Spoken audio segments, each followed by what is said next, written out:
મારું નામ ખત્રી મોહમ્મદ અયાન ફઝલુલ હક છે. હું ખત્રી વિદ્યાલય ઉચ્ચતર માધ્યમિક શાળા ધોરણ 11 કોમર્સમાં અભ્યાસ કરું છું. આજનો મારો વિષય છે સ્માર્ટ ફાર્મિંગ. મિત્રો, આજનો યુગ ટેકનોલોજીનો છે. દરેક ક્ષેત્રમાં ટેકનોલોજી વિકસતી ગઈ છે. તેવી જ રીતે ખેતીમાં પણ ટેકનોલોજીનો ઉપયોગ થાય છે. જેમ કે ડ્રોન વડે ખાતર અને દવાઓ છાંટવામાં આવે છે. સેન્સર વડે જમીનમાં રહેલો ભેજ અને તાપમાન માપી શકાય છે વગેરે. ખેતી એ ભારત દેશનું મુખ્ય ક્ષેત્ર છે અને મહત્વનું ક્ષેત્ર છે.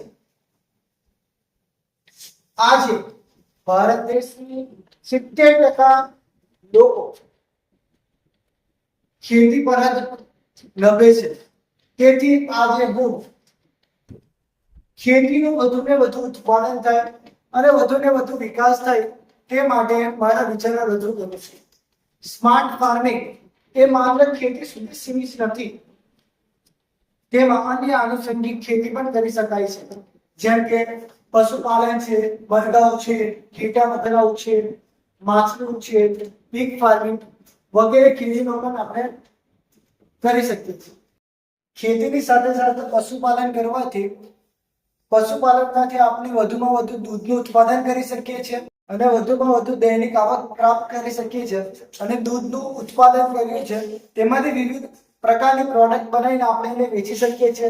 તેવી રીતે ઘેટા બકરા ઉછેરમાં ઘેટામાંથી જે પણ કંઈ ઊન મળે છે તે વેચી શકીએ છીએ અને તેમાંથી વિવિધ પ્રોડક્ટ બનાવીને એને અન્ય દેશમાં નિકાસ કરી શકીએ છીએ અને વિદેશી હુંડિયામણ પણ પ્રાપ્ત કરી શકીએ છીએ.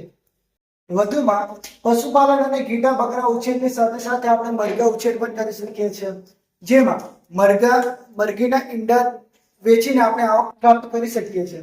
એની સાથે માછલી ઉછેર છે. માછલી ઉછેરના આપણે માછલીને વેચીને આવક પ્રાપ્ત કરી શકીએ છીએ. જે કંઈ પણ કચરો નીકળે છે એને બહાર હવે ફેંકતા વાતાવરણમાં પ્રદૂષણ ઉદ્ભવે છે, પરંતુ એ જે કચરો છે, જે મળમૂત્ર છે, એ પીગને આપતા તેમાંથી કોઈ પણ પ્રદૂષણ ઉદ્ભવતું નથી. આ સ્માર્ટ ફાર્મિંગથી આપણે સ્વદેશી વસ્તુઓનું ઉત્પાદન કરી શકીએ છીએ અને લોકોને પૂરી પાડી શકીએ છીએ અને આપણા દેશને આત્મનિર્ભર બનાવી શકીએ છીએ. જય હિન્દ, જય ભારત. મારું નામ ખત્રી મોહમ્મદ અયાન ફઝલુલ હક છે. હું ખત્રી વિદ્યાલય ઉચ્ચતર માધ્યમિક શાળા ધોરણ 11 કોમર્સમાં અભ્યાસ કરું છું. આજનો મારો વિષય છે સ્માર્ટ ફાર્મિંગ. મિત્રો, આજનો યુગ ટેકનોલોજીનો છે. દરેક ક્ષેત્રમાં ટેકનોલોજી વિકસતી ગઈ છે. તેવી જ રીતે ખેતીમાં પણ ટેકનોલોજીનો ઉપયોગ થાય છે. જેમ કે ડ્રોન વડે ખાતર અને દવાઓ છાંટવામાં આવે છે. સેન્સર વડે જમીનમાં રહેલો ભેજ અને તાપમાન માપી શકાય છે વગેરે. ખેતી એ ભારત દેશનું મુખ્ય ક્ષેત્ર છે અને મહત્વનું ક્ષેત્ર છે. આજે ભારત દેશની 70% લોકો ખેતી પર જ નભે છે. તેથી આજે હું ખેતીનું વધુને વધુ ઉત્પાદન થાય અને વધુને વધુ વિકાસ થાય તે માટે મારા વિચારો રજૂ કરું છું.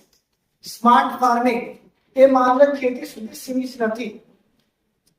તેમાં અન્ય આનુષંગિક ખેતી પણ કરી શકાય છે, જેમ કે પશુપાલન છે, મરઘા ઉછેર, ઘેટા બકરા ઉછેર, માછલી ઉછેર, પીગ ફાર્મિંગ વગેરે ખેતીનો પણ આપણે કરી શકીએ છીએ. ખેતીની સાથે સાથે પશુપાલનમાંથી આપણે વધુમાં વધુ દૂધનું ઉત્પાદન કરી શકીએ છીએ અને વધુમાં વધુ દૈનિક આવક પ્રાપ્ત કરી શકીએ છીએ અને દૂધનું ઉત્પાદન